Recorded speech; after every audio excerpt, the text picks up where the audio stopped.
नमस्कार, आप देखिए रिपब्लिक भारत और मैं हूं आपके साथ गायत्री शर्मा। रिपब्लिक भारत पर बजट से जुड़ा हर अपडेट सबसे पहले, और आपको बता दें आपसे थोड़ी देर बाद वित्त मंत्री निर्मला सीतारमण राष्ट्रपति भवन पहुंचेंगी। राष्ट्रपति से बजट को मंजूरी के लिए, और आज अंतरिम बजट लोकसभा में पेश किया जाएगा। 11 बजे का वक्त, जब देखना होगा कि आम जनता के लिए अंतरिम बजट में क्या कुछ रहने वाला है। सलोनी।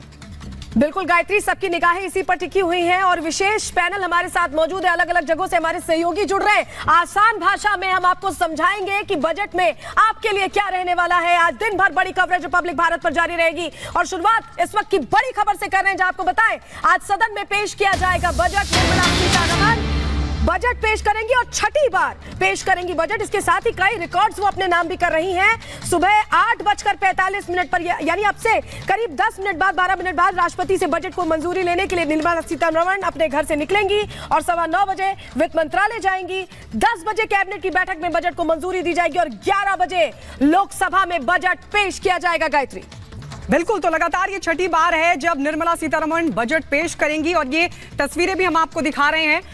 लेकिन सदन बजट में आज क्या कुछ रहने वाला। अंतरिम बजट है, आम चुनाव से ठीक पहले ये बजट है। क्या बड़ी घोषणाएं होंगी ये भी देखना होगा, और किन सेक्टर्स को सबसे ज्यादा फोकस में रखा गया है ये भी देखना होगा जब आज अंतरिम बजट पेश किया जाएगा। लगातार लोगों से भी बातचीत की गई। लोगों में अगर हम बात करें, महिलाओं को खासी उम्मीदें हैं। क्या महंगाई से निजात मिलेगी?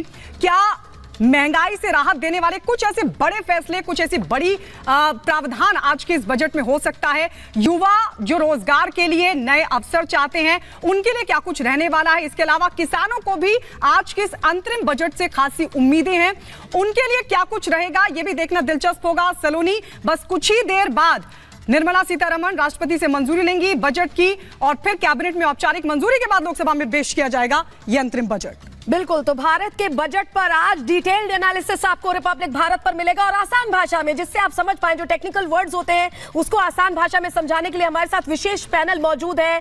और सबसे बड़ी बात यह है कि ये क्या तमाम जो चीजें हैं, जो सौगातें हैं, क्या उनका पिटारा भी खुलेगा? बिल्कुल, तो ये हम आपको दिखा रहे हैं लाइव तस्वीरें। पंकज चौधरी को आप तस्वीरों में देख पा रहे हैं। पंकज चौधरी आप देख पा रहे हैं, और बस थोड़ी देर का इंतजार है, और थोड़ी देर के इंतजार के बाद ये साफ हो जाएगा कि क्या कुछ रहता है। बड़ा पैनल लगातार स्टूडियो में सलोनी बना हुआ है। बिल्कुल, हमारे साथ शहजाद पूनावाला जुड़े हुए हैं, national spokesperson BJP. Sumitra Goenka political analyst हमारे साथ जुड़ी हुई हैं। मास्टर स्वराज किसान नेता हमारे साथ जुड़े हुए हैं। प्रेम कुमार जी जुड़े हुए हैं, सीनियर जर्नलिस्ट। आकृति भाटिया इकोनॉमिस्ट हमारे साथ जुड़ी हुई है। राहुल सिंह जो डॉक्टर हैं, डॉक्टरों की भी क्या उम्मीद है, हेल्थ सेक्टर को क्या मिलने वाला है, इस पर भी हम इनसे बात करेंगे। लेकिन शुरुआत शहजाद से ही करेंगे। शहजाद, आज हम ये समझते हैं कि मोदी सरकार हमेशा ट्रेंड चेंज करती है, ट्रेंड सेट भी करती है, चेंज भी करती है। तो अंतरिम बजट में क्या ट्रेंड चेंज होगा? क्योंकि कहा जाता है अंतरिम बजट में बहुत घोषणाएं नहीं होती हैं, लेकिन क्या ट्रेंड इसमें भी मोदी सरकार चेंज करेगी? एक ट्रेंड सेट हो चुका है और वो ट्रेंड ये है, और रिपब्लिक भी इस ट्रेंड को आगे बढ़ा रहा है कि जिस प्रकार से 2 महिला एंकरों ने यहाँ पर मोर्चा संभाला है, हमारी देश की और कई महिलाएं आएंगी। देश की वित्त मंत्री पहली आदिवासी महिला राष्ट्रपति को जाकर बजट सौंपेंगी। तो ये ट्रेंड जो बदला है, मुझे लगता है कि ये भारत के लोकतांत्रिक शक्ति की एक प्रतिबिंब है। और मुझे लगता है रिपब्लिक स्टूडियो से लेकर रिपब्लिक ऑफ इंडिया में, मतलब आप कह रहे हैं आज महिलाओं को जो उम्मीद है उस पर खरी उतरेगा। प्रतीकात्मक रूप में भी ये बहुत बड़ा, मैं आ रहा हूँ स्वराज जी, मुझे पता है आपके बहुत सारे मुद्दे हैं। तो मुझे लगता है कि कम से कम नारी शक्ति का जिस प्रकार से हम एक जश्न मना रहे हैं, कम से कम ये प्रतीकात्मक रूप में भी इसको स्वीकारना जरूरी है। और मुझे लगता है आगे से आपको ज्यादा महिलाओं को भी बुलाना चाहिए। ये अक्सर मैनल बन जाता है पैनल के नाम पर, तो मुझे लगता है महिलाओं को भी ज्यादा मौका मिलना चाहिए। यहाँ पे 2 महिलाएं हैं, तो मुझे लगता है ये अच्छी बात होगी, उनकी भी बात सुनी जानी चाहिए। महिलाओं को क्या मिलेगा ये बताइए। देखिए, मुझे लगता है कि अभी वित्त मंत्री जी 11 बजे के बाद जब घोषणाएं शुरू करेंगी, परंतु मैं आपको बता दूं कि हर के जो योजना है मोदी जी की, आप देख लीजिए बर्थ टू लेकर अंतिम तक मोदी जी की योजना। अगर आप देखें, सेक्स रेशियो बढ़ा है बेटी बचाओ की वजह से, उसके बाद उज्ज्वला योजना हो, चाहे नल से जल योजना हो, मुद्रा योजना हो, जनधन योजना हो, हर योजना में महिला आपके पास हमारे हैं सुमित्रा महाजन भी हमारे साथ लगातार बनी हुई है। सुमित्रा महाजन जी, मैं ये समझना चाह रही हूं पहले से कि आप एक आम महिला आज के इस अंतरिम बजट से क्या उम्मीद लगाए? शहजाद कह रहे हैं कि बहुत कुछ आज मिलने वाला महिलाओं को। मुझे लगता है 2-3 चीज़ों की उम्मीद की जा सकती है, जैसे कि आज की महिला जो है वो प्रोग्रेसिव है और वो वर्कफोर्स में ज़्यादा पार्टिसिपेट करना चाहती है। तो एक बहुत इंपॉर्टेंट चीज़ है कि जो मिड साइज कंपनीज में काम करती है उन महिलाओं को मैटरनिटी लीव जो मोदी जी ने दिया है, जो 6 मंथ्स का मैटरनिटी लीव और क्रैश फैसिलिटी दिया वो है, अपने आवाज से अब निकल चुकी हैं। और आपको बता दें कि सीधे सबसे पहले आज बजट डे के दिन जिन अधिकारियों के साथ बजट तैयार हुआ है कि उनके साथ फोटो सेरेमनी होगी और उसके बाद वे सीधे राष्ट्रपति भवन के लिए रवाना हो जाएंगे। मुकेश, ये गाड़ी दिखाइए, ये देखिए, यही वो गाड़ी है जिसमें वित्त मंत्री निर्मला सीतारमण जो हैं वो बैठ करके रवाना हुई हैं। आपको बता दें कि छठी बार वे आज बजट पेश कर रही हैं, लेकिन उनके कार्यकाल का ये पहला अंतरिम बजट है। मोदी सरकार के कार्यकाल का दूसरा अंतरिम बजट जो है वो आज पेश करने के लिए रवाना हो चुकी है। गाड़ी आपको नजर आ रही है और इसी गाड़ी से सीधे वे जो बजट तैयार करने वाले अधिकारी हैं उनके साथ फोटो सेशन होगा और उसके बाद वे राष्ट्रपति भवन के लिए यहां से रवाना होने वाली है। राष्ट्रपति के साथ चर्चा होगी, बजट को मंजूरी मिलेगी और फिर सीधे संसद के लिए रवाना होंगी, जहां पर कैबिनेट की बैठक में इस बजट को औपचारिक मंजूरी दी जाएगी और ठीक 11 बजे ये बजट आम जनता के लिए सदन में पेश कर दिया जाएगा। लेकिन बतौर वित्त मंत्री निर्मला सीतारमण का यह पहला अंतरिम बजट है, मगर 5 बार के पूर्ण बजट पेश करने के साथ इस बार का जो छठवां बजट वो पेश करने जा रही है वो एक रिकॉर्ड कायम कर लेंगी।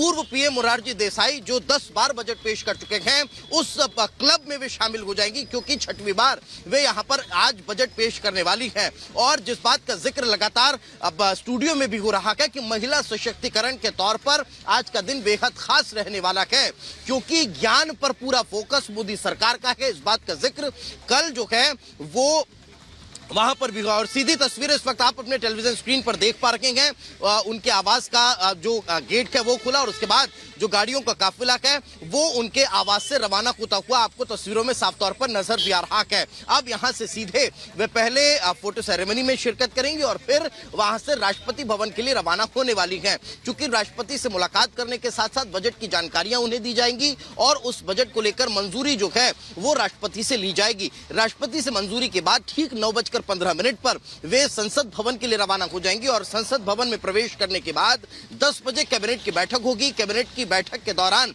इस बजट को कैबिनेट के सामने प्रस्तुत किया जाएगा और फिर वहां उसकी मंजूरी मिलेगी। तस्वीरें आपके सामने हैं, जो तस्वीरों में साफ तौर पर नजर आ रहा है। चूंकि मौसम अभी प्रतिकूल बना हुआ है, इसलिए जो शेड्यूल है उसमें थोड़ा सा विलंब अभी नजर आ रहा है, लेकिन वक्त पूरा नियत है और उसके साथ साथ ठीक 11 बजे बजट जो है वो आज सदन में पेश किया जाएगा। लेकिन जिस बात का बार बार जिक्र हो रहा है कि आखिर चुनाव के लिहाज से इस बार के बजट में क्या खास रहने वाला है, तो पूरा फोकस ज्ञान और गीता पर नजर आ रहा है। गीता का जिक्र भी अभी हाल ही में हुआ है, लेकिन ज्ञान जिसका जिक्र लगातार इस बार के बजट को लेकर किया जा रहा है। प्रधानमंत्री नरेंद्र मोदी ने भी इस बात पर फोकस किया है कि मैं ये मानता हूं कि सिर्फ 4 जातियां हैं, उन 4 जातियों में ज्ञान का जिक्र होता है। ज्ञान यानी गरीब, युवा, किसान और अन्य और साथ ही जो एक और वर्ग होता है, तो उन पर पूरा फोकस जो है वो नजर आ रहा है। आप देखने वाली बात होगी कि क्या युवाओं के साथ साथ महिलाओं के लिए, गरीबों के लिए इस बार के बजट में कुछ खास रहता है। लेकिन इससे इतर विकसित भारत का ये बजट है और विकसित भारत के बजट में गीता का जिक्र भी बहुत खास हो जाता है। इंफ्रास्ट्रक्चर पर क्या होने वाला है, ग्रोथ के लिए क्या होने वाला है। अब तो ये अब देखने वाली बात होगी कि आखिर इस बार के बजट में और क्या खास रहने वाला है। मगर सबसे बड़ी बात है कि 2024 के लिहाज से, चूंकि आम चुनाव के और चुनाव के लिहाज से इस बार के बजट में उम्मीदें आम लोगों को भी बहुत ज्यादा है। पेट्रोल डीजल के रेट को लेकर जो निगाहें हैं वो आम लोगों की टिकी हुई है। लेकिन चूंकि अंतरिम बजट के इस लिहाज से ये कहा जा सकता है कि टैक्स को लेकर बहुत ज्यादा जो उतार चढ़ाव है वो इस बार के बजट में देखने को नहीं मिलेंगे। लेकिन जब पूर्ण बजट होगा तो फिर हो सकता है कि उस दौरान इस पर कुछ ध्यान जो है वो दिया जाए। मगर आज के इस बजट से साफ तौर पर यह समझा जा सकता है कि महिला उत्थान के लिए इस बार के बजट में बहुत ज्यादा उम्मीदें नजर आ रही है। तस्वीरों में आप देख पा रहे हैं कि वित्त मंत्री निर्मला सीतारमण अपने घर से निकल चुकी हैं और अब वे सीधे फोटो सेशन में शिरकत करने के बाद राष्ट्रपति भवन के लिए रवाना होंगी। राष्ट्रपति द्रौपदी मुर्मू से उनकी मुलाकात होगी और वो जो तस्वीर होगी वो फिर प्रधानमंत्री नरेंद्र मोदी ने कल जिस बात का जिक्र किया था उस बात को परिलक्षित करती हुई नजर आएंगी कि महिला उत्थान के प्रकटीकरण की तस्वीर होगी। उसमें साफ तौर पर नजर आएगा कि दो महिला। दीपेश, आप जानकारी दे रहे हैं, निकल चुकी हैं निर्मला सीतारमण और राष्ट्रपति से मुलाकात करेंगे और हमारे साथ प्रेम कुमार जी भी जुड़े हुए हैं। प्रेम कुमार जी, हम लगातार